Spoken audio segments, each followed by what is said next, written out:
This is a 2007 Mazda 3 hatchback. This is the second Mazda 3 that I put a stereo in. I did one for my friend's daughter, and I think hers was like 2005, but it's exactly the same setup. But anyway, when I did it, I wanted to keep, I like this display right here where it lights up and it has the temperature gauge for the temperature outside. I didn't want to lose that, and when I looked on the internet, I did not see any stereo install kits for a Mazda 3 this year. They gave you that option.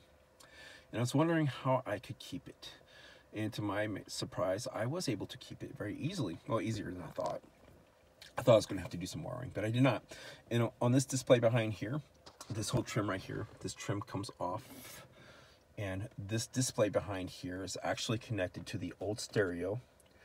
The Mazda stereo that used to be in there, that came with the Mazda. It's connected to the top of that stereo with 2 screws. Well, I just removed those 2 screws and that display comes off very easily.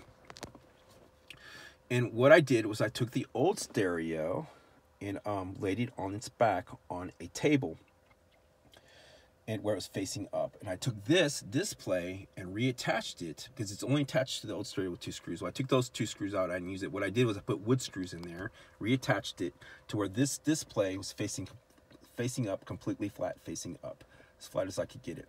And I used wood screws because the wood screws gave me a little play where I could move this back and forth a little bit, and then I kind of finger tightened them to where we're not moving around real easy. And I also took a piece of painter's tape to kind of hold it in place, but I may not have had to do that.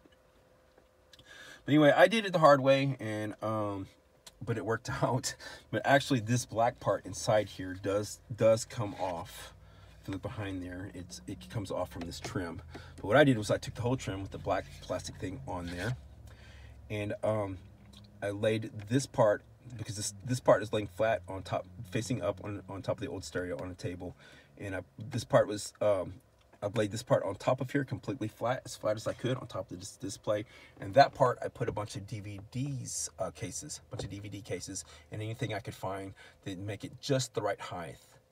You know, and so a bunch of DVD players, or DVD cases, and whatever I could find was supporting that part, and the old stereo display was supporting this part. But I may have been able to just put this black thing on there. It might have been easier. But anyway, what I did was I used this type of glue. This is JB Weld Clear Weld. It has 2 components that have to be mixed together, and it has this long tube that mixes it for you, and to where you can put it in a thin line bead or just any amount you want. The advantage of this is that it sets in about 5 minutes. And after an hour, you're supposed to be able to use it. But actually, I waited about 2 hours because I wanted to be careful. Anyway, behind here, if you look at behind the screen right here, it is metal. And around the screen, on the component back here that fits on here, that the screen's in, it's metal or aluminum, something behind it.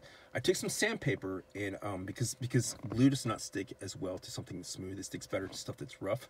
But I took sandpaper and I sanded grooves in it and made it real rough on the metal part that goes around here. Careful not to touch the screen, because once I scratch the screen with sandpaper, it will not look right, and very difficult to fix. And I was also very careful not to glue this thing upside down inside here, because it'd be sad if I put it on here and put this back in and this is upside down. And once glue dries, this type of glue, once it dries really hard, it's hard to fix it back. But anyway, I set this up on top here, and actually this screen that lights up here, orange, it is bigger than the opening. So on this end right here is actually the plastic trim is actually overlapping the screen a little bit. And on this side right here, the screen is actually like close to the edge of the plastic thing. So when I put glue on it, I put glue all the way around, but I did not put it on the screen because that would leave too big of a gap right there. But I put glue on the bottom, on this side, and on top. And I was afraid that was going to seep through, and it did, because I always put too much. I overdo everything, and I guess I put a lot of glue on it. But anyway, what I did was grab a bunch of cotton swabs or Q-tips and rubbing alcohol. And fortunately, the glue sets in about 5 minutes. So after about 5 minutes, it's not going to seep through anymore. But I took some Q-tips or some cotton swabs with rubbing alcohol, and I kept cleaning the screen, not too rough, because I didn't want to push this and make it move. I wanted it to stay in place. But where it was seeping through, I cleaned with the with cotton swab and rubbing alcohol, and then after about 5 minutes it stops seeping through because it sets. And I did not have to do any wiring or anything. I just when I put it back in, I just plugged the wire that came in the harness and the connector to the harness back to the display, and it works just fine. I don't have the clock anymore or the radio controls because the there's a clock, but it does still have, the only thing it shows is the display for the temperature outside. It does not have the clock or radio controls on there anymore, but there's a clock on the aftermarket radio and radio controls on the aftermarket radio. But anyway, behind here, see about here, here, and here, there are 3 tabs, plastic tabs, and they look sort of like the end of a popsicle stick, and they fit inside the holes. There's 3 holes on this part right here, this thing right here. There's like 3 holes, and those tabs fit inside there. Well, I could not get the display back in there while, you know, while it's glued to this. I could not, with those tabs on, I could not get it back in there without this sitting on top of the tabs. It just could not make it work. So what I did was break those 3 tabs off. And when I did, there's still a little bit of the tab on there. And the little bit of the tab that was on there did fit inside those 3 holes. And also there are 2 screws holding this down. So when I took the stereo out, there's 2 screws that I had to remove from this, and two screws holding the stereo in. I did on this part right here, this part, the two screws on top, the 2 that fit right here, I did not put the screws back in. But it did not affect anything. It looks just fine. It sits just fine. It does not move around. It looks the way it should. There's no gaps or anything. But anyway, I was able to make it work like that. So you don't have to, you couldn't go to other videos, but I'll just do a very quick rundown on how to install this stereo very quickly, because I've done maybe 25-30 stereos because I do it as a hobby for myself and family and friends. This is one of the easier stereos. You open this glove box, you pull up on this right here, this will pop out. It snaps in several places along here. It snaps in. When you pull it up, you can able to stick a flat head screwdriver under there, or what I used was a trim tool. And you start from this end. You do not start from that end because there's a hook under there. If you start from that end and try to pull up on it, you could break that hook. So you start from this end, pop it up, it comes off fairly easy, and then you can unhook it right there. There are 4 screws. They are Phillips screws.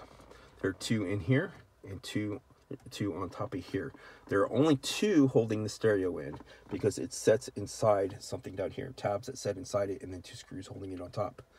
So remove those 4 screws, Phillips screws, and it comes out very easy. And the kit, you have instructions to go with the kit on how to install it. And also you get the harness that fits your stereo and for the car. And those instructions are with the stereo. But anyway, this right here, I wanted my USB port and aux cord there. There used to be a 12-volt connection there. It looks like the old cigarette lighters. And you cannot remove this right here. You don't get behind this part right here and pull on it. You could break something. So I had to. It's very easy. It doesn't look like it, but it comes up very easy. You have to have your emergency brake up. You pull this thing up right here. If you stick a screwdriver or something behind here, you pull up on this and it pops up. It doesn't look like it, but it does. It pops up, comes out real easy. And down here is the because most aftermarket stereos, you have to connect it to the parking brake or emergency brake wire.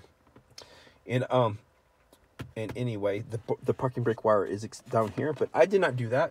I don't connect mine to the parking brake wire. What I do is there's usually green. It comes from the back here. The wire that comes from your aftermarket stereo, it's usually green. I just spliced it in, connected to the ground wire, and it works like that. I didn't have to put it to the parking brake wire. Anyway, this pops up very easy.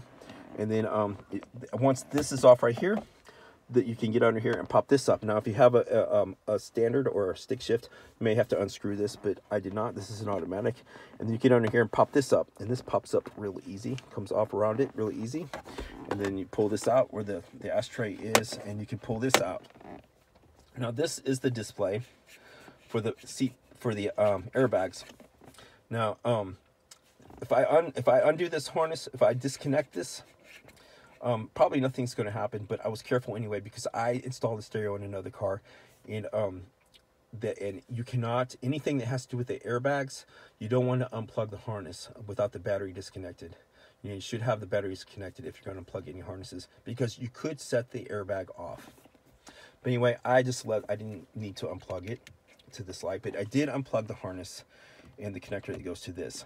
Now, if you pull this out and look behind it, you can see how to remove it. You take a small screwdriver and you push on the tabs to remove the old part that comes out. Then you can put this in. Now, this part right here, I ordered off of Amazon, and it has a black plastic nut that goes to the back of it to tighten it and hold in place. Well, the way it is behind here, I cannot tighten with my finger the plastic nut. So what I did was I put a screwdriver or my finger in there and held the plastic nut steady, and then turned this whole thing with the wires. Just turn the whole thing to tighten it down tight, and it worked out just fine like that. But anyway, that is how I was able to keep my display. I'm glad I did. I like it. It looks fine, and looks good at night. And anyway, that's what I did.